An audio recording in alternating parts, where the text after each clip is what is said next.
can imagine as a mother how scared I was. I jumped out of bed.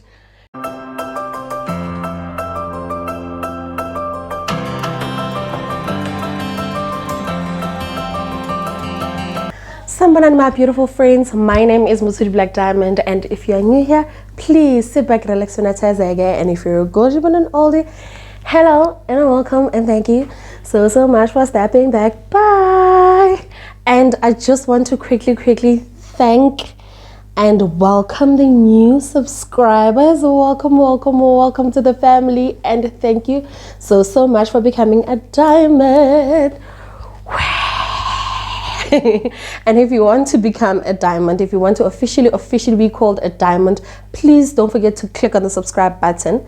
Please don't forget to share this video on your WhatsApp status. Maybe somebody else might want to become a diamond. Hey, as you can already tell by the tag, guys, I just wanted to give you guys a quick update. This video is not going to be long. I don't want it to be long because you guys don't like long things. Like what I noticed, you don't like anything too long.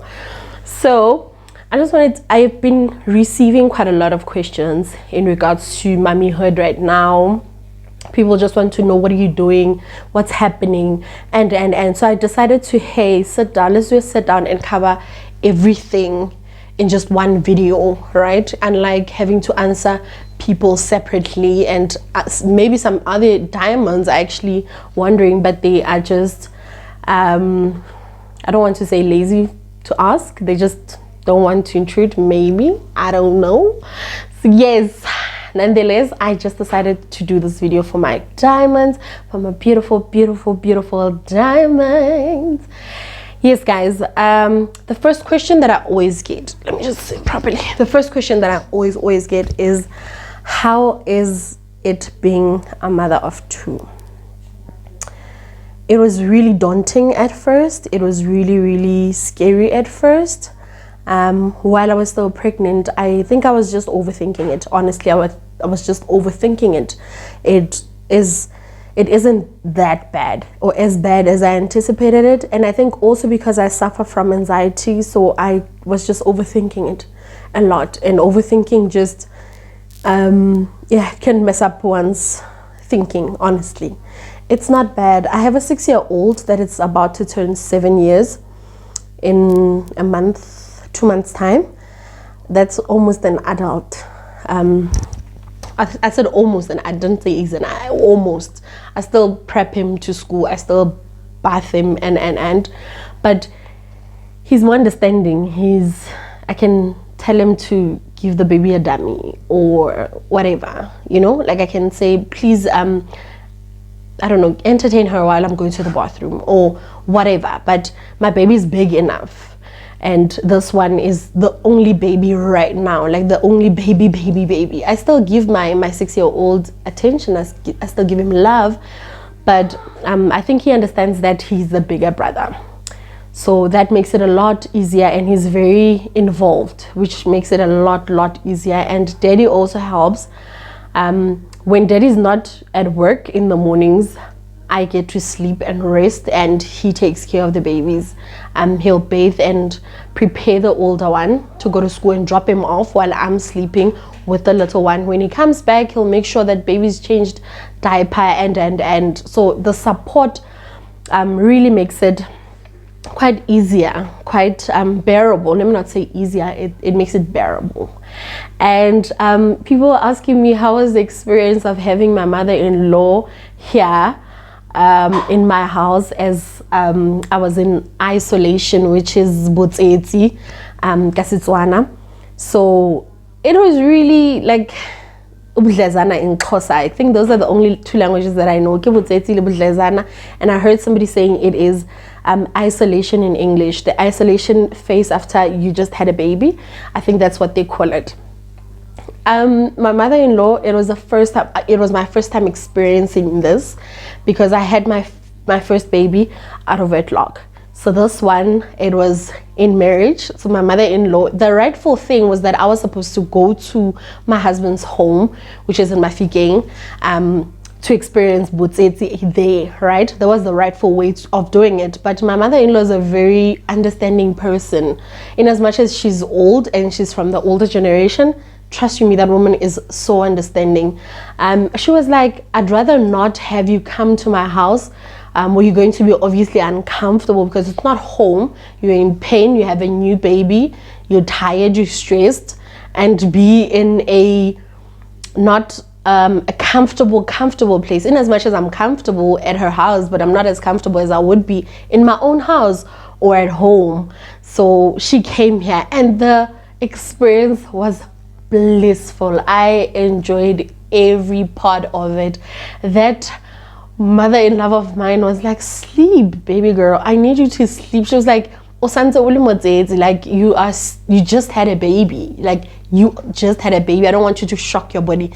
You just had a baby. Your body just went through shock right now. You need to relax, you need to rest. And I loved every bit of it. She would cook for me, she would entertain me, we would talk deeper things that I've never known from her, I've never heard before, and we connected at a deeper level, and I appreciated that moment so much. So I enjoyed every part of it. I know I'm blessed. I know I'm very blessed. I had my sister come to stay with me during that time. I had my mom come and stay with me during that time. I had my mother-in-law to come and stay with me during that time. So I know I'm blessed. My husband took some time off at work to come and stay with me. Look, I know I'm blessed. I know I have support in here. I know I have support. So I'm really appreciative of the moment. Okay. Doesn't want to work. What doesn't want to work? How do you like that? I'm coming. Doesn't look like. Can I just finish here? Okay, I'm coming. Thanks. So I had such an amazing experience with everybody that supported me from 0 to I think 2 months. Yes. So right now my baby is 3 months old. In a couple of weeks actually, we are on our way to 4 months, and it's been an amazing journey. Guys, it was literally a roller coaster. So my kids, both of my kids are not like crybabies. They're not crybabies. They're not kids baba sokodisang, like crybabies all the time, needy and but with this one, it was a different case. In as much as she's not a crybaby, or she's not a needy baby, and she's not a naggy baby, but she has her own things, right? She was diagnosed with eczema, and it was a scary thing because I think eczema has always been such a taboo thing. So the time I was told that she has eczema, it was like, oh my soul, is my baby going to be okay? And the doctor was like, the pediatrician was like, girl, relax. It's just a skin condition, and it's not your baby is not as terrible as the other kids. It's something that we can use antibiotics on her and she'll be fine. So it's really not a big deal as I thought it was. And for real, she gave me something for her, and she's perfectly fine right now. Like, she's perfectly fine. Her skin goes dry every now and again. Like I'm saying, it's a skin condition. It goes dry every now and again. I just need to keep it moisturized, and it's drier in other places than other places.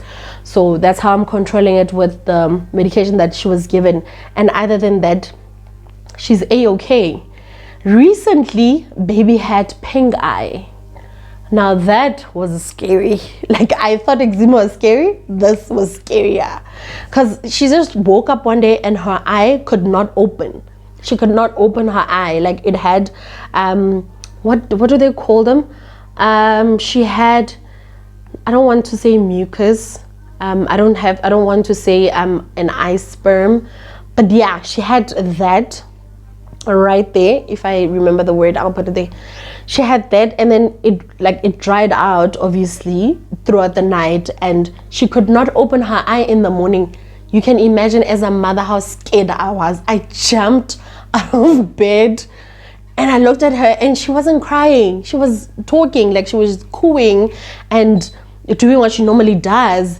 And the moment I realized that, oh my God, my baby can't open her eye, jumped off, took cotton pads, tried to wipe her eye, and it was getting wiped off, yes, and she was able to open her eye. But the minute I saw that her eye was red, I saw red myself.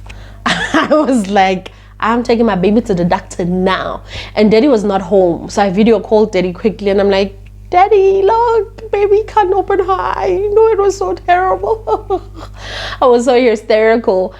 And I made sure that I took her to the doctor, and doctor was like, it's pink eye, it's germs that she got, maybe from the older brother, maybe from you, maybe from the aunt or the dad. It could have been anybody. So it was literally a roller coaster, like a roller coaster, and it comes with roller coaster of emotions as well. I've always said to people that a baby takes up 2 years of your life, like 2 full years of your life. This year you're pregnant, this year you're raising their baby until they get to a year old. At least you feel like the baby is old enough that you can live with whoever and get a nanny, and if you believe in nannies, which is another topic, that one. So that is just that. It takes two years of your life to raise a baby, so it comes with its own emotions. I mean, you had freedom, now you don't have freedom. It's like your freedom is cut short just like that, in as much as I planned for the baby. But yeah, there are things that you meet along the way and you're like, I did not prepare for it. But I thank that I have such a supportive structure. I thank my parents, I thank my in-laws, I thank my sisters. Like, I just have a supportive structure, which makes my life a lot more easier, a lot more bearable. Somebody asked me, so are you looking for a job? And if you do get a job, would you be looking now to get a nanny? Like I said, that's another topic on its own. I am such a protective parent. Like, I am such a hen with its own cheeks. Like, I'm like this. I am so protective of my kids. And having experienced abuse before, physically from an outside world, that's another topic for another day. Having experienced abuse, I fear for my kids so much. I don't trust anybody with my child except for the people that are close to me, obviously. I don't think I would be able to get a nanny, a stay-in nanny, a part-time nanny, a sometimes nanny, whatever you call it. I don't think I'm that kind of person. And it hurts because I'm not from where I live. I live in the Vaal. I'm not from the Vaal. I'm from Northwest. And everybody that I know, everybody that I can trust with my babies is not here around me. And we are the middle class. We have to go to work. We have to, put bread on the table, and there's life on its own, and you have kids. It makes it a little bit difficult. I feel like our parents back then, they made life seem very easy, but I don't think things were as harsh. Life was not as harsh as it is now. I don't think I can trust. I've seen so many nannies slapping, pinching, beating kids on candid cameras, that I'm not willing to put my kids through any of that. I don't think I can trust anybody with my kids except for immediate family. I don't know what am I gonna do. I still don't have an answer to that question. I think I might take, if anything comes, I think I might have to take my baby to my mother-in-law, because my mother-in-law actually partially raised my son, because I was working at the time and he had to stay with her. There's a lot that I can say about my mother-in-law. Guys, I'm blessed. I am blessed beyond. Mara, that dog, it's not a blessing right now. It's not a blessing. Why is it so loud? Anyway, so on the topic of a nanny, I don't know, and I will see We'll cross the bridge when we get to it. But for now, I don't know. Like I said, I don't want to make this video too long. I just wanted to answer the most frequent questions. The last question that I'm going to answer is the crazy one. How do you guys have patla with the kids around? I don't know guys. You guys ask questions. Grown-ups have their own ways. I'm just gonna leave it there. We have it. We have lots of it. Grown-ups have their own ways. That's just that. It's not as freely as we used to. We don't have much freedom, but yeah, no, grown-ups have their own ways. Let's just leave it at that. On that note, please don't forget to like this video. Please don't forget to comment. Please guys, please don't forget to comment. Please don't forget to share on your WhatsApp status, on your Instagram, on your TikTok. Don't forget to share with your friends this video. They might just end up liking it and joining our family and becoming diamonds. So until next time, my lovely diamonds, thank you so much, guys. I actually before I forget this, I saw that one of the last video that I posted, it has ads on it. I don't know what does that mean. Does it mean that I'm gonna have AdSense or not? I don't know. But guys, happy. I just saw it like I think an hour, 2 hours ago. I just saw it and I am so ecstatic about it. I'm growing, guys. We are growing, guys. Yeah, happy. I'm happy for us. So on that note, for real now, goodbye.